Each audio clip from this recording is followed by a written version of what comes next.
ayina ettima edduwa zaffe zaali zaatuuseeyo dda. Allah subhanahu wa ta'ala ayina abantu bawa obukuumi nga tetumanyi lwaki obukuumi abo bawa. Walabayo obucupa bwakasukibwa. Omusajja n'abawa security ku nkuuka mu ba organizer gye maiti muyinza kukola kuteekawo n'agiteekawo. Gy'okomye okukola enkwe kasajja ggwe oba amajinni gakunywamu omusaayi. Kasajja kalinga amajinni ge kanywamu omusaayi. Konna kali kati mbazi k'esimbi kali mu bayimbi kalemeddemu.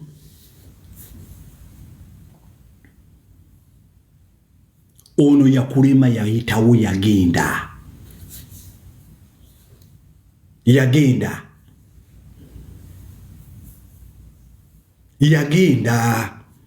Ate teri muntu agenda kukolera sente by the grace of Allah. Chovola bantu ne sente Abetx tozirina. Mu bbanga lyomaze mu promotion oli musajja munaku Abetx. Ne Katonda naye alaba n'agamba omuntu waati nedda. Kubanga mubeera mu nkwe za sitaani mwakola endagaano ne sitaani. Oli agent wa Ibilisi. Omeka Ibilisi akali awo. Ka Ibilisi. Olabira ddala omuntu ajjudde obubi.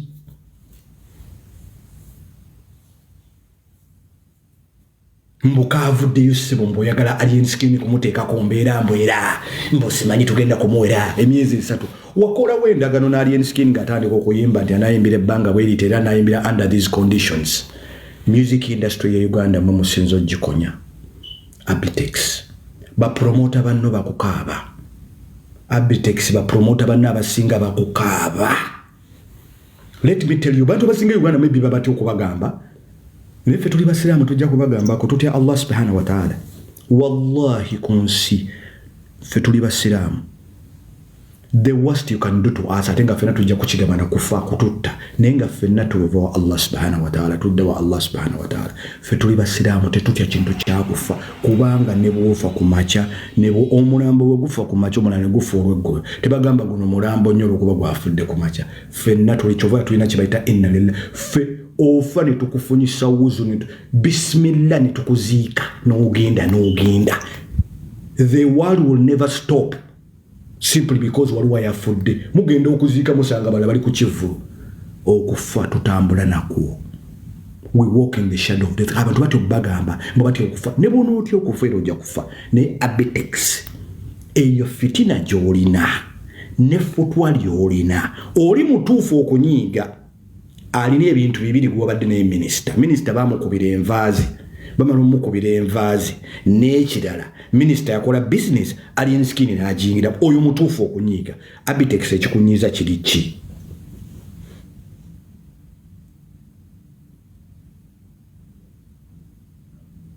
Abetx ekikunyiiza kiri ki?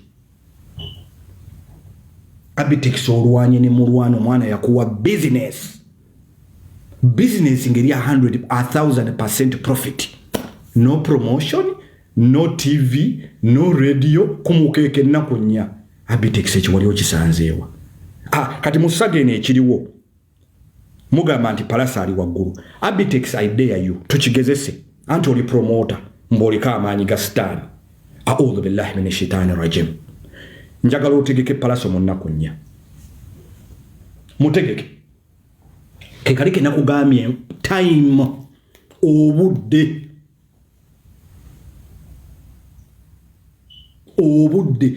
tukigezese tegeke nnaku nnya show. Andi mwagala nnyo okukola show drama, mwagala kukola drama ne mumala mukola drama ne mutapinga emotions z'abantu. Twabadde tuli awo mbadde neerabidde. Allahumma swalli. Twabadde tuli awo. Omukulu najja mukulu yalwanya yasize moroka z'abantu n'okwagala okwokya moroka z'abantu w'ebijambiya. Najjira mu plasita omukulu agusibya ati omwana Pallaso yazze bw'ati. Yazze bw'ati ku kamera n'omukono agusibye bw'ati. Ka video nakalabi bakampeereza ne ngamba omwana ono oba amagezi yagaleka mu olubuto lwa nnyina oba kiki.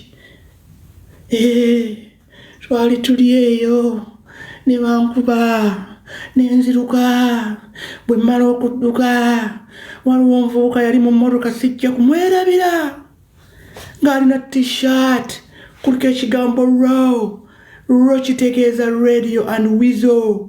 Omuvubuka avuga emmotoka andekawo bwe yandekawo bw'ati nziruka bankuba mu mutwe bamala bankuba wano bamala banjira bwe bati mwana nalumiddwa nnyo ndi mu bulumi gwe mulaba bannayuganda bannange natunuulidde omwana oti ne ŋŋamba mwana gwe you boy alina pulasita yeesibye dda pulasita yeyagadde okukaaba ne waliwo n'amaziga bwogakaka ne gagaana wali oyagaddeko okwekkama mu toyireti ng'owuli oyagala genda mu toyireti noyagala okwekkama ne weekwata ku lujjooti n'osindika wa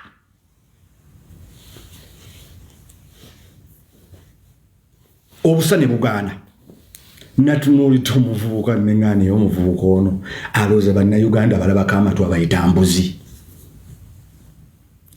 mbuzi bannayuganda bwe balabako amatu Pallaso bayita mbuzi yeesibye pulasita baani yamusibye byepulasita engalo zonna azisibye bwaziraga mu kamera ati neŋŋamba Pallaso ayakuwa masozi ayakuwa amaso n'atwala obwongo yakukola bubi mu nsi muno nsaba Allah subhanahu wa ta'ala ampa okutegeera ampa amagezi okusinga okumpa amaanyi amangi okusinga okumpa ali kuliko vidiyo nze bannayuganda bankubye wali omuvubuka sigenda kumwerabira bwe natuuse ku mmoloka bamaze okutuuka ku mmoloka n'agivuga n'andekawo nalwanye nenjira bweti ne bankuba wano laba nzenna nagira n'atunula waggulu ati yatunudde waggulu ati natunuulidde Pallaso neŋŋamba Pallaso stop it singa nabadde kumpi ekyo nga kitabani kyange nabadde njo kikuba oluyi kikuba omutwe mu kamera nkigambe sirikirawo ebyo ebinnyo byo era mayanja ndowooza otunulira ekitabani kino nakugambye nti ekizibu Pallaso kyolina Pallaso eno vidiyo ejja kukutuukako kuba mutulaba ne bwoggalawo ennyumba mukwano gw'akarekoodinga n'akakuweta nagamba laba ekisajja kye kikukola ne bwoggalawo ennyumba Pallaso mutulaba ffe tuli borderless oyinza okuba tobibirina ku mukwano gw'abadde ascrollinga TikTok labagwa ku live yange byennyini byenjogerako waali ssaawa zino oli eri tobirinako noga kisajja kigambye ekiki Pallaso look at me Pallaso Katonda yakuwa emotions nyingi nnyo ng'omusajja it is very dangerous for you are too emotional for this game ekivubuka kirina amapeesa kikunyiga amapeesa ate kyapangisa akayumba mu mutwe gwo omukalu ekivubuka kyapangisa akayumba mu mutwe gwo omukalu kibeeramu mu kayumba ako tekisasula rent alien skin yapangisa akayumba mu mutwe gwo ojja kutuuka ekiseera weeyambula otambule ng'oli bwereere ng'ogenda oyita alien ng'osikina busikinyi alien nga talina kyakukola wabula ye yakutegeera alien skin kyasooka okumastaringa yamastaringa nti opponent we ali emotional nnyo alien skin is not alien skin ali emotionless he is very good at hiding his emotions alien skin lw'osuubira nti alumiddwa ali talumiddwa omulebi nga ali ku music ali ku bibyo omuntu kuba kubidde amadinisa gonna gali ku ttaka ali ku music ali mu tabirinako kati alien skin opponent we mastering nti oli too emotional kati akukubisa emotional game kyonna namugambye alien skin nti move gyagenda okuzzaako egenda ku defininga amaanyi ge ogongeza oba oggassa so far alien skin is still winning wagenze ne weeroppa ku nipa nti wayimbye kadingo mu luyimbalu nopo kye yakukoze nabo bategeeramu olw'olumu mama nopo bakugassegassa amapeesa ne bagamba yagenze erippa ku nopo mbo nopo mbo simanyi wayimba simanyi kuki wayimba kuba simanyi wagera n'ovuma Bobi Wine oli fala nopo negamba ye byogera tubiwulya bitunyumira nnyo watrendingidde mu ssaawa mu dakiika 10 bakuwaddemu olowooza oba bakuwadde kutufuta twa bodaboda anti tubasigaza ne bakuwa kumanda kutufuta twa bodaboda n'ovugavuga muko bakukubyedde ekigweri bagambye no diversion temutumanyira nammwe gwewagira NRM ate jota niko kuyimba kukyagulanye obadde otya you boy stop it you boy stop it Roga you boy stop it olaba nabo tebategeera ne baatuse ne bategeera omanyi waliwo mu luzungu ekintu kye bayogera bagamba nti a dead clock n'essaawa enfu olwoluweetuuka ng'ebala bya ddala nga byegala bituufu nga yafiira ku ssaawa 9 tuli ku ssaawa zino nga zigenda kubeera ssaawa 5 ez'okumakya e Uganda essaawa nga yafiira ku ssaawa 5 bw'eba eri ku ssaawa 5 ebeera ntuufu newankubadde yafa kati even the dead clocks kubanga Nuupu is a dead clock yes niwe olwoluweetuuse n'ebala nga byebala bya ddala Nuupu is a dead clock nene sawe enfu yatuse byebalanga bya ddala gamba mukulu Pallaso stop it mukulu Pallaso stop it kati okiraba kakati ekintu tugenda kukikolera ki mukulu Pallaso ekisajja nkugambye kyamastaringa emotions zo akubisa emotion kakati ng'oleeta emotions ate nina kukubisa psychology kati Pallaso kanchikusigiremu ekifaananyi olumanyi olwawo okutegeera wakusomesa mpola I believe nti academically you're not very bright Pallaso you're not totally bright nandiyagadde nnyo okumanya mu nsi muno otambudde otya mu byokusoma kwo mu byaki mu byokutegeera naye okusinziira ku interviews endabye Pallaso I don't think you're not intellectually there toliyo mu bwongo obwo you're not there kati kankunnyonnyole in simple terms ABC terms yeah Pallaso my child mwana wange omusajja ono kyakukola kifaanaganako ng'omuntu bw'anaakusunira mu nzikiza ne bateekako ettaala n'akola bw'ati emikono omusajja bannanga ansunye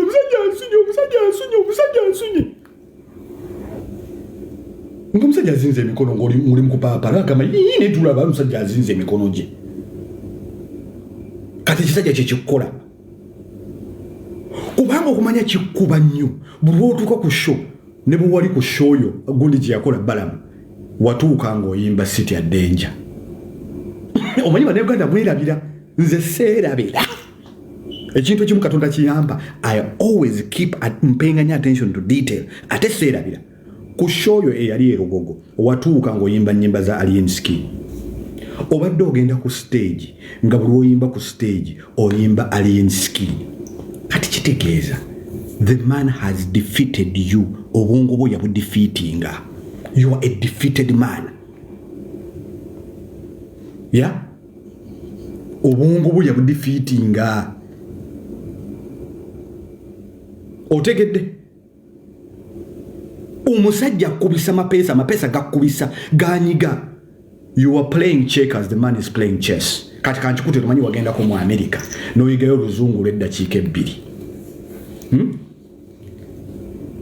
walina akazanyo bakayitanga checkers mu America ke wazanyanga kati onazanya chess ebyo ojja kubitegeera you are playing checkers the man is playing chess he's playing a long game that requires thinking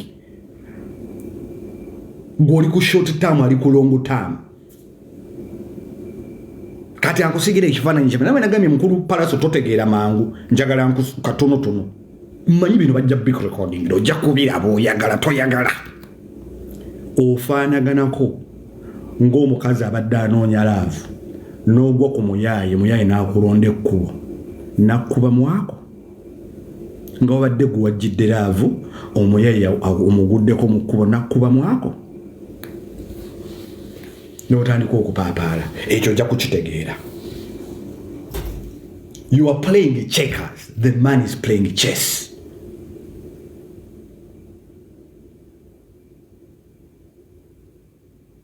The man is playing chess.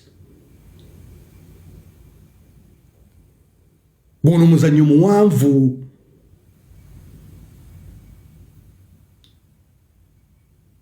Waliwo akalala. You might win the war, the battle, but you have lost the war.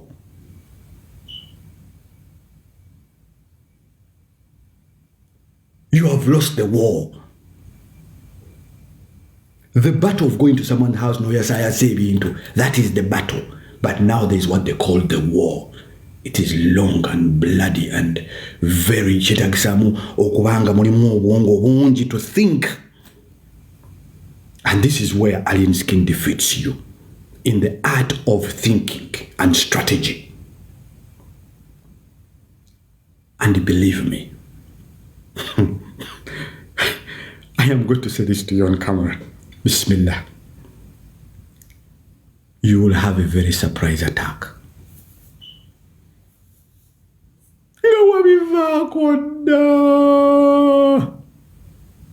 And by the time they switch on the light, the man who orchestrated the surprise attack will be in the light in emikono gyagifunyiza nga tali nawo.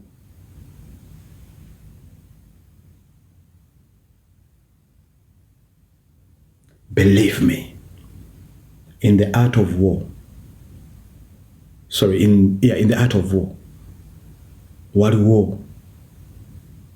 one of the favorite things I like in that art of war is catching your enemy at surprise. Surprising your enemies, or surprising your opponents when you catch them unaware in a terrain that they don't understand. That is the beauty of okunonyo okumanya. You get to understand a lot of things. You are going to be caught in a terrain that you don't understand. Surprisingly. And it's going to be like Christmas. Surprise, surprise. When do you think that surprise is going to be? You have no idea, do you? You haven't got no idea. Neither do I. Neither do I.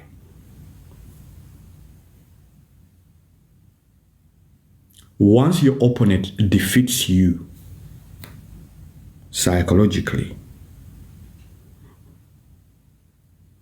they will disable eventually your emotions as well.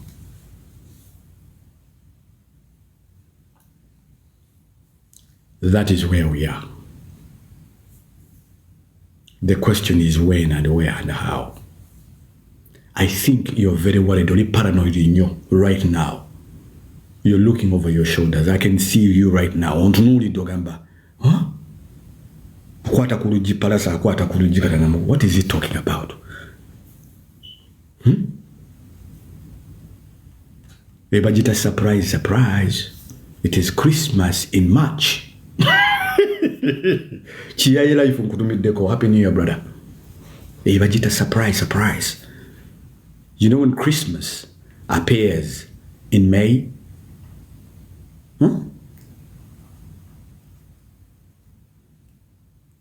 That is called outthinking your opponents. The best way to defeat your opponents is to outthink them. The difference is in the thinking and strategy. And that is why Museveni has defeated most of his political opponents. He outthinks them. For you to defeat someone like him, you have to think twice as much as he thinks.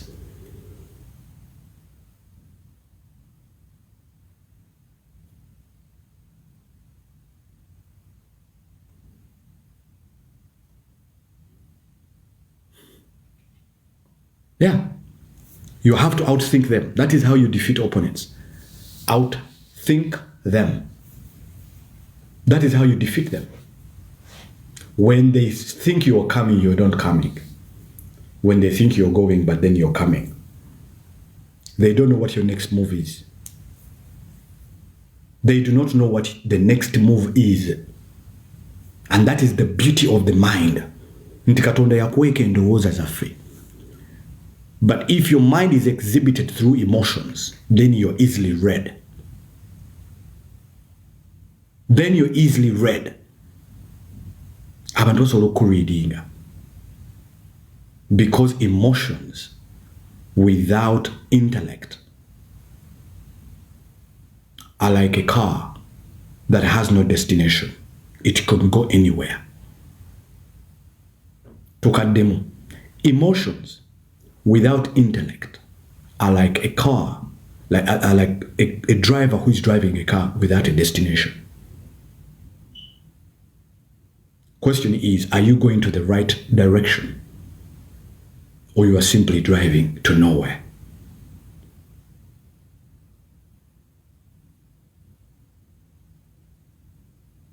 That is the question. Today we're in the alien skin. Yeah? Alien skin. Alimu taimu ye. Most of his opponents, that's one thing you cannot take away. He's making clearly a lot of money. He has made more money than any other artist in the industry this year. Only this year. This year. He's a very rich man. But in the eyes of many, he looks very broke. Broken down cars, moving around, he looks rough, looks rugged. That is called playing to the gallery. You don't show people who you are. Because if you do, they will come for that jewel. He knows how to hide the jewels. He has mastered the art. Even when you find him over Ali in a skinny way, you wouldn't even think this young man has money. It is a secret between him and his bank account, and the man behind managing the accounts. But I'm telling you as a secret, he has made billions of money in such a short time. And surprisingly, doesn't even need to go out of the country to go and make money. Yagambe shows up in Birea with Tazeta Ganyo. Zendimuna Uganda, Yimbira Uganda, Yachitegira. Nabuza Wachava Zungu Bari Nyo, Kujamo says Tarimo sent and Ateva Hanjinyo. Nzemumiaka Jimba Dona, I have never seen a man who goes abroad. Na tuka na atwala case enkaru. Nagamba, a sentence in the Vazimusasuli, Bamsasula sent the United Kingdom promoter. Na alinya sende mukasauto ya teatwala ya dene kese bintu byatwala bali babimuwadde buwi. Nagamba sente zange nzitwala Uganda. These are boys that have suffered to be recognized. Babadde mu bigalaji ebyo ne bakola nusu ku nusu. Batunda natti ku natti.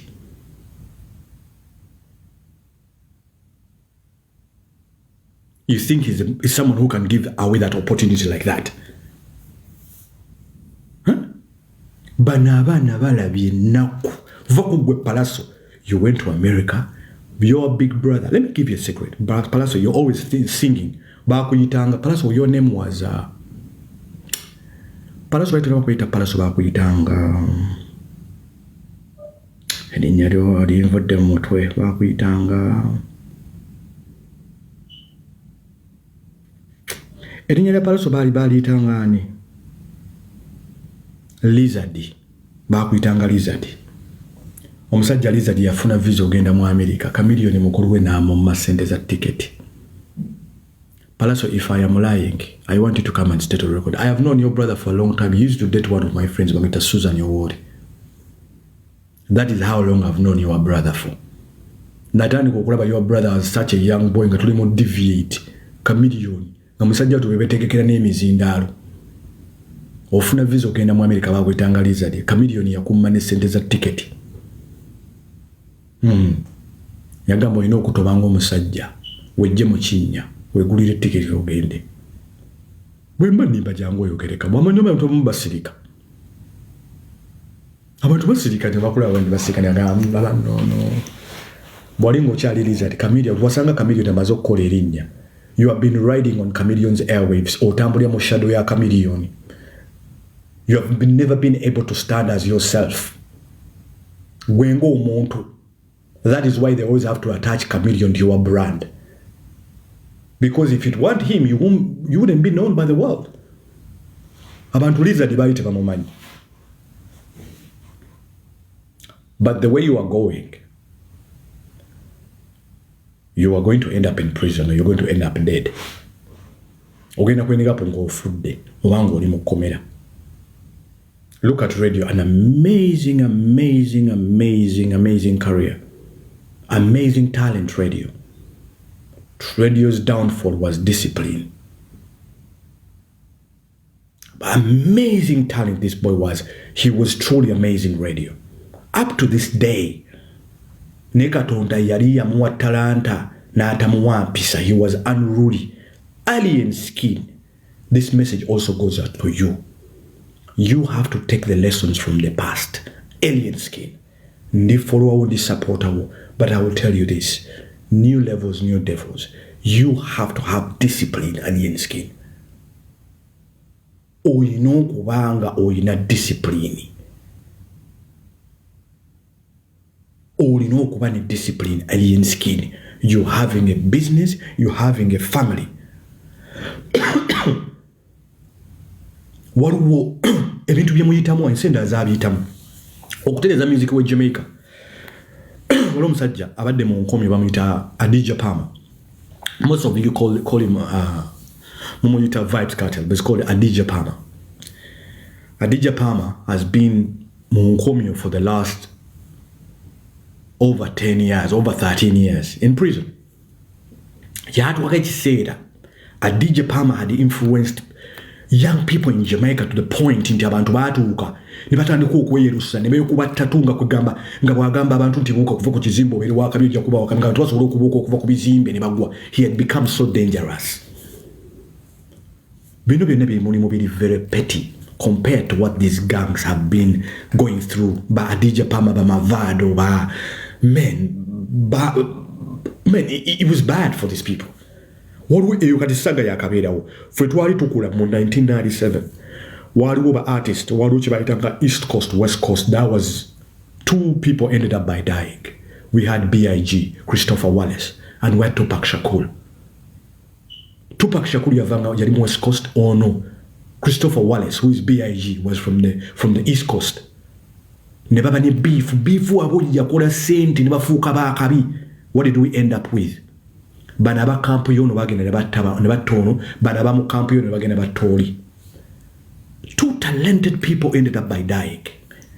Christopher Wallace, B.I.G. Up to this day, we are still bumping on B.I.G.'s music. Tupac Shakur. Most of you people, young people, bali wanatemba man. Tupac Shakur. Abo bali bakabi bagayi nga bakabi. Bino bye mulimu gasia alien skin nkubuulira. I am telling you. Bino bye mulimu babikola da. We have grown up seeing beef in the industry, in the music. Abo bagayi bali bakabi to the point in the social media teyaliwo, but we were bumping to their music. It came to a point twalina tuna club je twagendanga bagitanga Club Silk. Ne Anje Mwanga ne Weri ne Silk yalinga nnyo mainstream ga abantu bato. Abana nga emulating aba Tupac abebakola. I'm talking of Uganda now. I'm not talking about of America, but we were so many miles away. Ngati tubalabira kuki twalabiranga ku MTV base. Twainanga TV bagitanga MTV base. Kwaliko ngo akasajja bakaitanga Mbusoti kaka presenter nga kaleta abakabi nga tulaba ba Tupac olunga ne magazine ziryawo abantu baziwerezanga bazitanga the source. Namwe mutambulye bino ebintu byonna nga beef ali awo ne kubono luyimbo luna katate Bobi byava mu ya fist fighting they went lyrically. Unaimba ne ku mukazi ne bakana yebikibi kyo unaimba ku ono bikibi. This has been there before. But believe me, it does not end well. Believe me, the only lucky people who are still alive is Adidja Palmer. Vibes Cartel. Is Vibes Cartel. Buza uno Chibedi Cox. Aba Chibedi Cox bali bakabi nga bali mu music akubuleko ba B.I.G. bali batya. Ne ba Tupac. Bino bye mulimu muvumba. Bya generation ya moya kabira ba. but blood, alien skin, Murwana Muhammad, it does not end well. It doesn't end well. Adija Palmer, abadde mu kkomera emyaka gisukka 12. Vibes Cartel, bintu bya ganga ku ganga kwerumba. Omuntu yafiiramu. Ne bagamba mbu Adija Palmer yapangisa omuntu agenda atta omuntu mu kampu eri. Adija, it never ends well. That is why Jamaica, to save Jamaican music, they had to lock up Vibes Cartel. Vibes Cartel yabadde ne gundi yabadde kubagita Freedom Street, a stadium yabagita Freedom Street. One of the most successful shows where his friends came, and now you can see because of this incarceration, abadde mu incarceration for a very long time. What has happened? He has sobered up. He has grown up. Kyakoze. He has now matured. The message he's preaching, let's go to the studio, make music, let's turn music into a business, because this is a business, you know. It never ends well. It has never ended well for anyone. Pallaso, your brother, killed, murdered someone, Karamaji, that has been lingering over his shoulders for the longest, even when he sleeps. It never ends well. Believe me. Alien Skin, I love you. You know it, but I have to tell you the truth. Because I love you. It never ends well. Yes, bafani fe tujja kuwaga, tujja kubeerawo. And perhaps A'udhu Billah will turn up for your funeral. And the world will forget about the both of you. The world will forget about the both of you. We shall take you to your graves, wherever you came from, tubateke mu kabuli zammwe, musiramu munnange Muhammad tukufunise wuzu, tukunaze, tukuteke mu ssanda, twogerereko ebigambo ebirungi, tukusaalire, tukuziike. Pallaso bamuteke mu coffin ye, bamutwale, bamuziike gye baaziika muganda. Look at his brother, AK-47, muganda we AK-47. AK-47, such a young, talented young man, died in a toilet like a dog. Mysteriously. Fujo. Mysteriously. People came in the toilet, probably beat him up. Nevamukuba. Next thing you know, we're on the news, AK-47 is dead. The only thing we can do is to give reference to him. May God rest his soul in peace. Young man, very young man, Emmanuel. Muto. Funny basis ijja kuwaga. Funny basis ijja, because we know like at funny basis. But this is a business, you know. And this is a business. It's about making money. It's about creating differences in your lives. It is a business. It's about money making. This is not about gangs. He's powerful than me. He's got a bigger gang than me. Nah. And it's a business, you know. I know a fuck rating, you know. And it's a business. It's about money. If it's not making money, why do it? There is no amount of money violence that is... There is no amount of egoism that can amount to your life.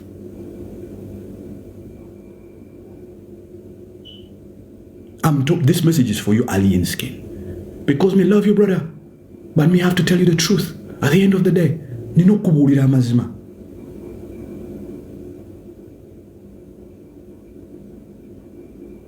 I have to tell you the truth. Nino kubulira mazima, Alien Skin. I love you, you know I love you.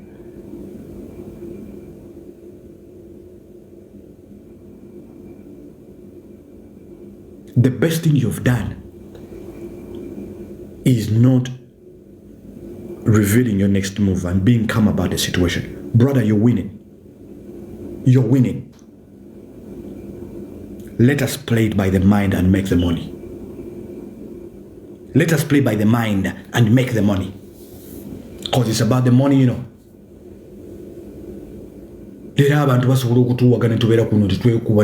That is why I never go into any cat fights. Now, even this year, you can come abuse me, malign me, say whatever you want to say about me. People have said worse. I will not respond to no one. I will not respond. But if we live in the same country and you malign me like somebody has been doing, they don't know what I'm going to do, I'm planning to do. And that is good. That is the beauty of them not knowing. In the eyes of the gallery, public gallery, I look like I am the loser, but they don't know. And that's the beauty. What I'm going to do. They don't know what I'm going to do. And that is how you should treat your opponents or your enemies, by them not knowing what you're going to do. Legally. I must stress, underline, legally. Because I believe things have to be resorted legally. Legally, underline. I'm sure this message will get to them. If I live in the same country as you, and you attack me, you malign me, it might take time, but believe me, it is coming.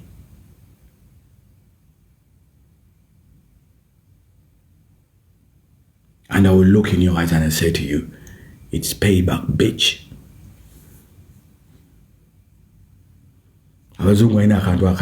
He who laughs last, laughs best.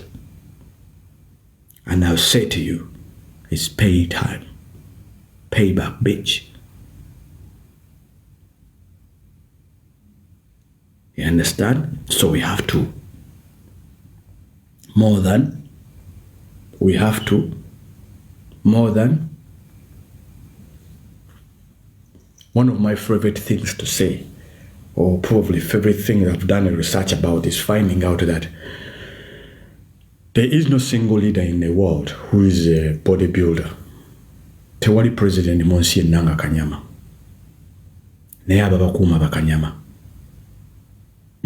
Doesn't that surprise you? Doesn't that surprise you? Ntimba president bona Monsi tewali president inga kanyama. Neya babakuma bakanyama. The brain is much powerful than the muscles. The best way to defeat your opponents is to outthink them. And how do you outthink them? When you're having conversations with them, talk less, do more listening than talking. Follow their conversations. There is so much people give away when they're talking, because most people disconnect with their brains while the tongue is moving.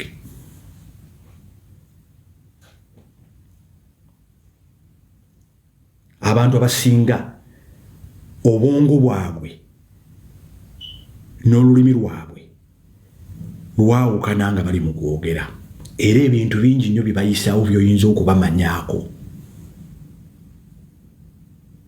Bw'oba olina omuntu nga mulabewo, muwe obudde owulirize okusinga okureactinga. Muwe obudde owulirize okusinga okureactinga.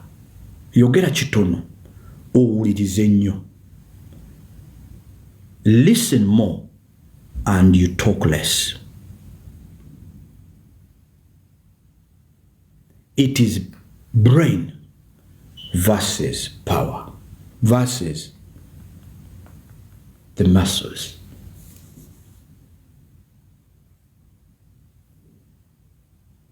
That's the best way in 2025 that is going to help you to defeat most of your opponents, is by outthinking them.